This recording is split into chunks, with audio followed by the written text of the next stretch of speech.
اس نے گھڑی میں دیکھا تو صبح کے 3 بجے ہوئے تھے۔ وہ بستر سے اٹھ کر رسوئی کی طرف بڑھا۔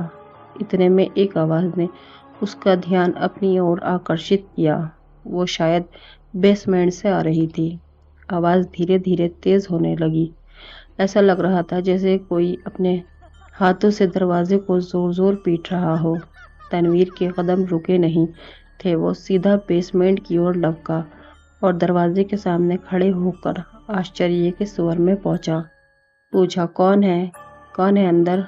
تنو نے اپنے کان دروازے پر رکھ دیے تاکہ سن سکے یہ اندر سے کوئی آواز آتی ہے یا نہیں، لیکن اتنے میں 2 بھیانک ہاتھ دروازہ توڑتے ہوئے باہر نکل کر تنو کو گردن سمیت پکڑ لیتے ہیں۔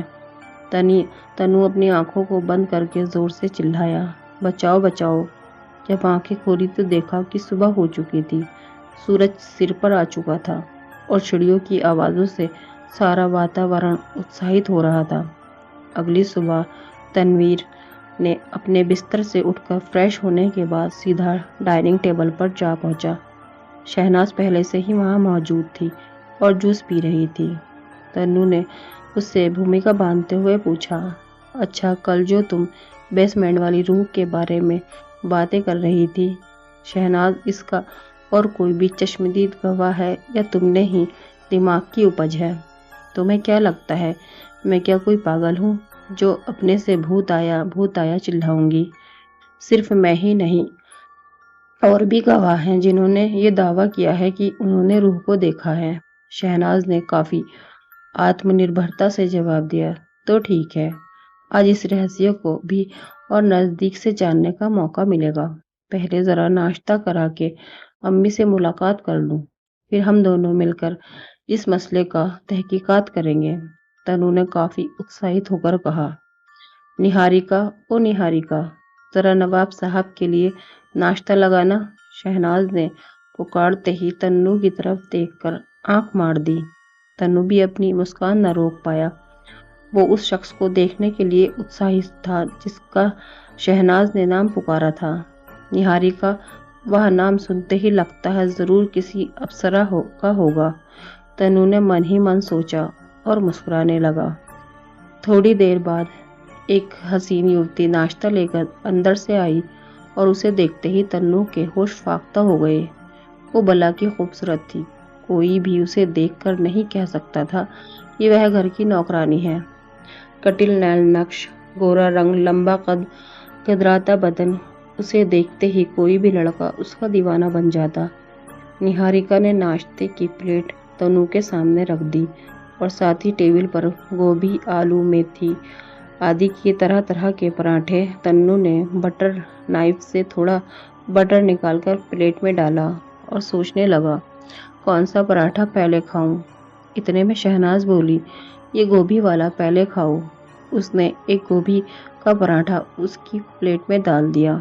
تنو نے کھانا شروع کیا۔ واہ، کیا بات ہے! ایسا گوبھی کا پراٹھا آج تک نہیں کھایا۔ تنو نے پراٹھا منہ میں ڈالتے ہوئے کہا، اچھا ہے نا، اس حویلی میں کام کرنے والے رسوئیے بہت اچھا کھانا بناتے ہیں، شہناز نے ترنت ہی کہا۔ اور کچھ چاہیے نواب صاحب کو؟ نہاریکا نے تنو کی طرف دیکھ کر مسکراتے ہوئے پوچھا۔ تنو نے بھی مسکراتے ہوئے نہیں کے اشارے میں گردن ہلا دی۔ نہاریکا سمجھ گئی، اپنا کام کر کے واپس جانے لگی۔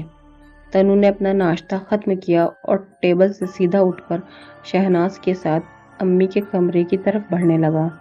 کمرے میں پہنچتے ہی دیکھا، امی ایک ٹک چھت کو دیکھ رہی تھی۔ اس نے امی کو دیکھ کر پوچھا، امی، اب کیسی طبیعت ہے آپ کی؟ لیکن کوئی جواب نہیں ملا۔ اس نے 3-4 بار پوچھا، لیکن بالکل سناٹا۔ اتنے میں شہناز بولی، میں نے سویرے کا ڈوز دیا ہے جیسے پاپا نے بتایا تھا، تھوڑی دیر بعد انہیں نیند آ جائے گی، ان کے لیے آرام کرنا بہت ضروری ہے۔ شہناز نے جیسا بولا تھا ویسا ہی ہوا۔ تھوڑی دیر بعد تنو کی امی پلکیں بھاری ہونے لگی، جنہیں اب کھلا رکھنا تنویر کی امی کے بس میں نہیں تھا اور وہ گہری نیند میں سو گئی۔ تنو اور شہناز اپنے طے کیے ہوئے کاریہ پر لگ گئے۔ انہوں نے حویلی کے سبھی نوکروں کو بلا کر پوچھ تاچھ کی۔ ان میں سے زیادہ تر کا کہنا تھا کہ اس بیسمنٹ میں سے کبھی کبھی کسی کے چلنے کی آوازیں آتی ہے۔ انہوں نے اس بات کا بھی ذکر کیا کہ ان میں سے کچھ نے وہاں تیز لال روشنی چلتے ہوئے دیکھی ہے۔ سبھی سے پوچھ تاچھ کرنے کے بعد تنو نے شہناز کی طرف دیکھ کر کہا، اس کا مطلب یہ ہے کہ اس حویلی میں صحیح میں کوئی روح ہے، لیکن تیز لال روشنی کا کیا مطلب ہے؟ اچھا شہناز، تمہیں پتا ہے اس حویلی کو کب خریدا گیا تھا؟ اس سے پہلے اس میں کون رہتا تھا؟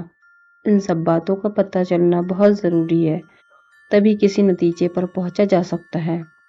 شہناز نے کرسی سے اٹھ کر تنو کے ارد گرد چلتے ہوئے اپنے دونوں ہاتھوں کی انگلیوں کو آپس میں جوڑتے ہوئے کہا، جہاں تک میری جانکاری ہے، میں تمہارے ابو نے اس حویلی کو گزرنے سے 5 سال پہلے ہی لیا تھا۔ انہوں نے اس حویلی کو اپنے پراتتو وبھاگ کے دوست اور سہ کرمچاری ڈاکٹر ذاکر سے خریدا تھا۔ انہیں لندن کی یونیورسٹی سے بلاوا آ گیا تھا اور انہوں نے جانے سے پہلے یہ حویلی تمہارے ابو کو بیچ دی۔ شہناز نے بولنا جاری رکھا، تمہارے ابو کے گزرنے کے بعد گھر کا خرچہ، حویلی کے رکھ رکھاؤ میں دقت آنے لگی تھی، اس لیے منیم جی اور باقی کے ذمہ دار سدسیوں نے ہی لکھنؤ کی حویلی بیچنے کا فیصلہ کیا تھا۔ پھر بھی خرچہ چل ہی رہا ہے، کئی جگہ کھیتی سے اچھی خاصی آمدنی جو ہو جاتی ہے۔ تمہارے ابو اور ڈاکٹر ذاکر اس حویلی میں اپنے پریوگ کی کچھ وستوئیں بھی رکھتے ہیں، میں نے ایسا سنا ہے۔ تنو کافی گمبھیرتا سے اس بڑی حویلی کے خیالوں میں کھو گیا۔ تنو نے اپنے خیالوں میں یہ سوچتا رہا کہ آخر اس تہخانے میں ایسا کیا ہوگا جس سے سبھی حویلی کے نوکر ڈرے ہوئے ہیں۔ کیوں نہ تہخانے کو ایک بار کھول کر دیکھا جائے، میں کل ہی اس تہخانوں کو کھولتا ہوں، تنو نے من ہی من سوچا۔ شام ہو چلی تھی۔ تنو نے اپنی امی کو دوائی کھلائی اور حال میں چمنی کے پاس آ کر بیٹھ گیا۔ نہاریکا ترنت اس کے چائے کی پیالی دیتی ہے۔ تنو نہاریکا کی طرف بڑے پیار سے دیکھتا ہے، پوچھتا ہے، گھر میں کون کون ہے؟ نہاریکا نے جواب دیا، کوئی نہیں ہے نواب صاحب۔ تنو چائے کی چسکی تو لے ہی رہا تھا، ساتھ ہی نہاریکا کی کمر کو دیکھ رہا تھا۔ اس گدرائے ہوئے حسن کی ملکہ کی کمر بالکل چکنی نظر آ رہی تھی۔ وہ اسے حسرت بھری نگاہوں سے دیکھ رہا تھا۔ اس کے من میں اسے چھو لینے کا وچار آ رہا تھا۔ اتنے میں کمرے میں شہناز آ جاتی ہے اور تنو کی طرف دیکھ کر کہتی ہے، کیا ہوا نواب صاحب، کیا کھچڑی پک رہی ہے دماغ میں؟ تنو نے مسکراتے ہوئے اس کی اور دیکھا، کہا، کچھ نہیں، بس یوں ہی چائے کی چسکی لے رہا ہوں، تمہیں بھی پینی ہو تو بنواؤں؟ تنو نے اپنی نظر چراتے ہوئے کہا، رہنے دیجیے، میں خود ہی بنا لوں گی، شہناز نے تنو کی اور دیکھتے ہوئے کہا۔ اتنے میں تنو نے اس سے پوچھا، اچھا شہناز، کیا کل تم میرے ساتھ تہخانے میں چلو گی؟ نہ بابا، کیا مجھے پاگل کتے نے کاٹا ہے؟ شہناز نے بولا، تم بھی بچوں جیسی باتیں کرتی ہو، آج کے زمانے میں تم بھوت پریت جیسی باتیں کرتی ہو، تنو نے نڈرتا دکھاتے ہوئے کہا۔ میں آپ کے ساتھ چلنے کو تیار ہوں، نہاریکا نے کہا۔ بہت اچھا، ہم تینوں کل ہی تہخانے میں چلیں گے، اس بات کا پتہ لگانے کہ آخر اس تہخانے میں ایسی کیا چیز چھپی ہوئی ہے جس سے گھر کے باقی نوکر اتنے ڈرے ہوئے ہیں۔ تنو نے ان دونوں نوجوان لڑکیوں سے کہا جن کے چہرے پر گمبھیرتا کے ساتھ ڈر صاف جھلک رہا تھا۔ رات کافی ہو چلی تھی۔ کھانے کی ٹیبل پر دوسرے کو گڈ نائٹ کہنے کے بعد شہناز اور تنو اپنے اپنے کمرے میں سونے چلے گئے۔